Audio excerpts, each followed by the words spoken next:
안녕하세요. 뻔한 나라 제니퍼의 펀토피아에 오신 여러분을 열렬히 환영합니다. 펀토피아에서는 여러분께 뻔한 이야기 그리고 유익한 이야기로 여러분의 힘이 되어드리겠습니다. 정사 삼국지에서 김 빠지는 대목이 있죠.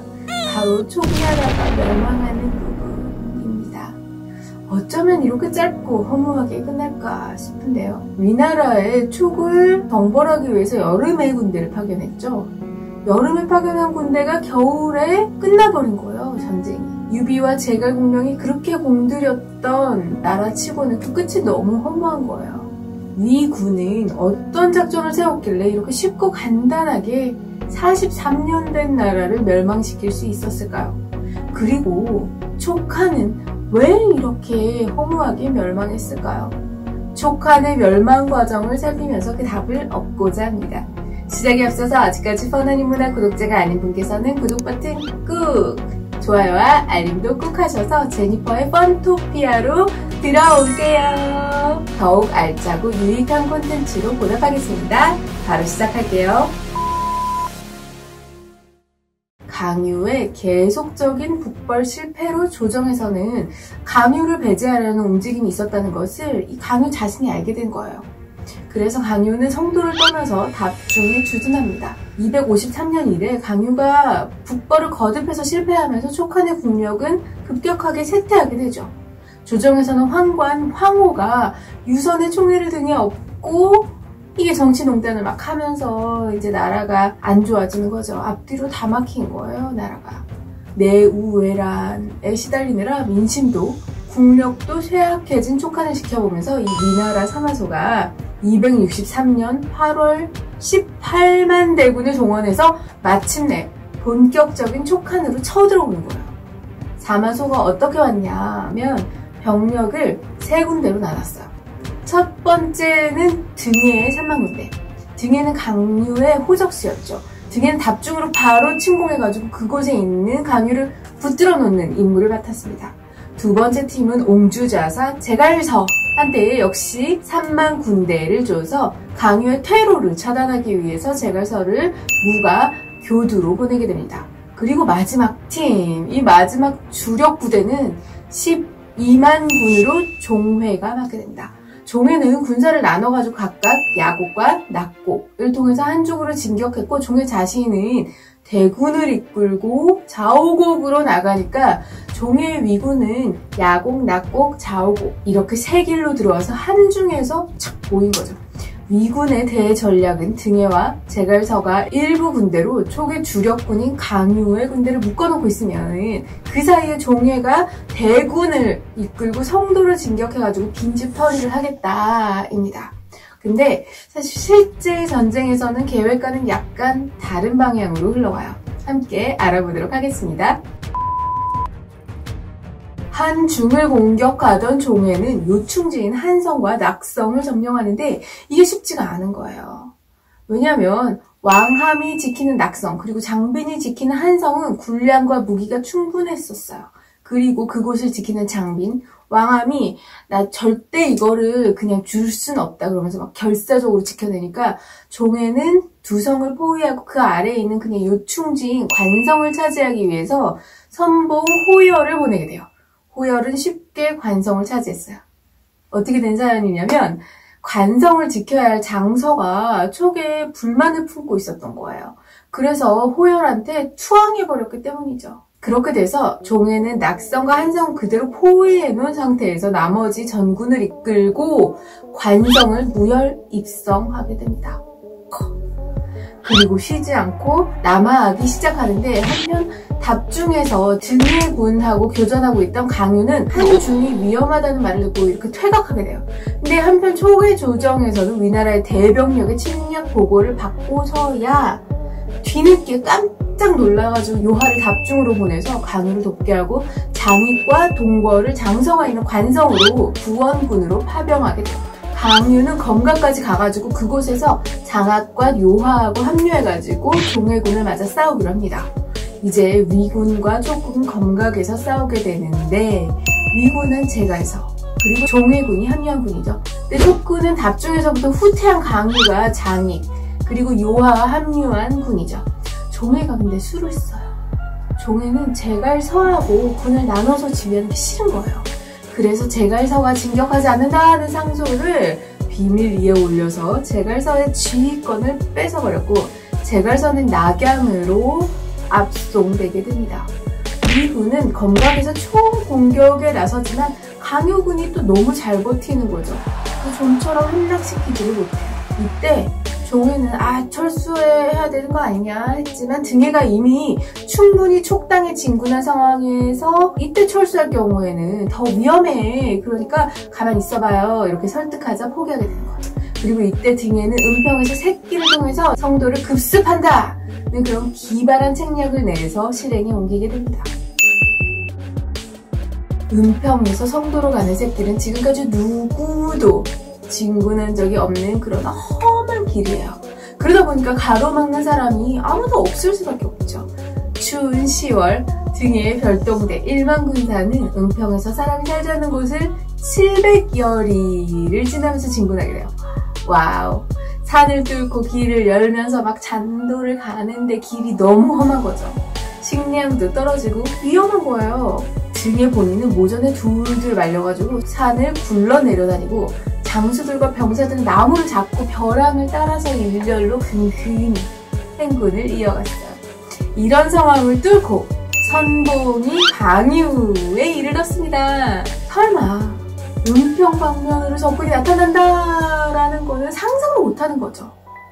그랬던 수비수장 마막은 허를 확 찔린 거고 이제는 어떤 방어도 하지 못한 채 항복하고 맙니다. 마막의 항복에 대해서는 후에 말이 많아요. 그때 위군을 한번 생각해보세요. 산 넘고 벼랑 건너 막 오는데 얼마나 지치고 꼬재재 했겠어요. 근데 거기다가 공성 무기는 또 있었을까요?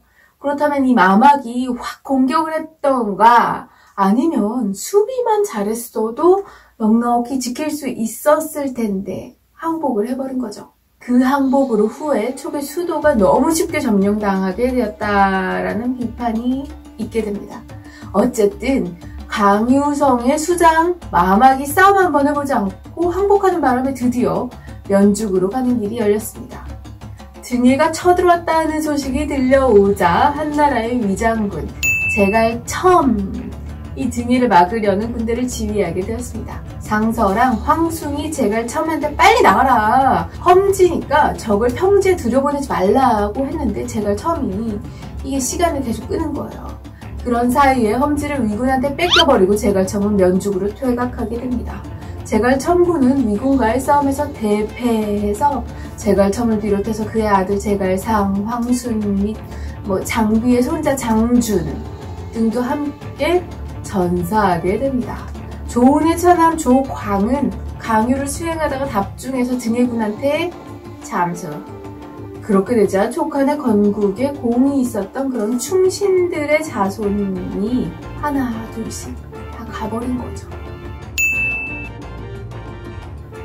제갈첨을 죽인 등해는 한나라의 수도 성도를 압박하게 되죠. 유선이 초조히 대책을 받아들이면서 스스로 몸을 묶어서 등해한테 나갔습니다. 유선이 옥세를 보낸 날 유선의 아들 북지왕 유심은 소멸제의 종묘에 들어가서 곡을 하고 처자를 먼저 죽이고 자결했습니다. 그리고 유선은 강유에게 사신을 보내서 강유한테 항복해라 는 직서를 보내게 돼요.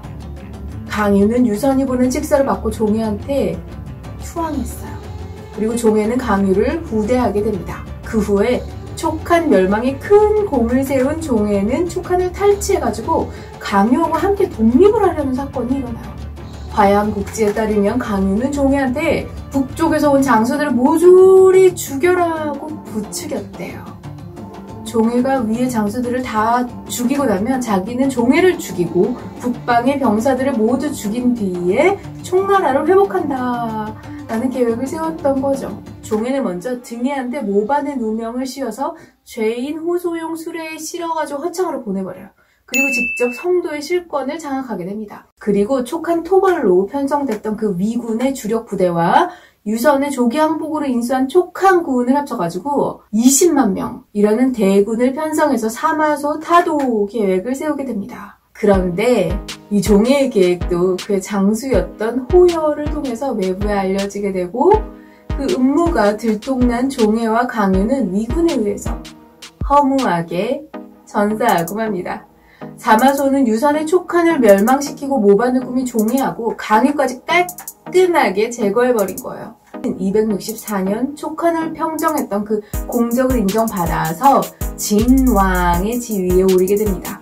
같은 해인 264년 8월 사마소가 급사하자 장자인 사마염이 그 뒤를 이었죠. 그리고 다음 해인 265년 12월 사마염은 조환에게 양위를 받아서 마침내 사마씨가 황제에 올라서 진나라를 세우게 됩니다. 그로부터 대략 15년 뒤인 280년 5월 사마염의 진나라는 오나라를 멸망시키고 삼국 통일을 달성하게 됩니다. 오나라의 멸망 과정은 다음에 정리해서 말씀드리도록 할게요. 기대해주세요. 허무한 촉의 멸망. 이 책임에 대해서는 유선, 황후, 강유 등 촉의 실세들이 자유로울 수는 없을 것 같습니다.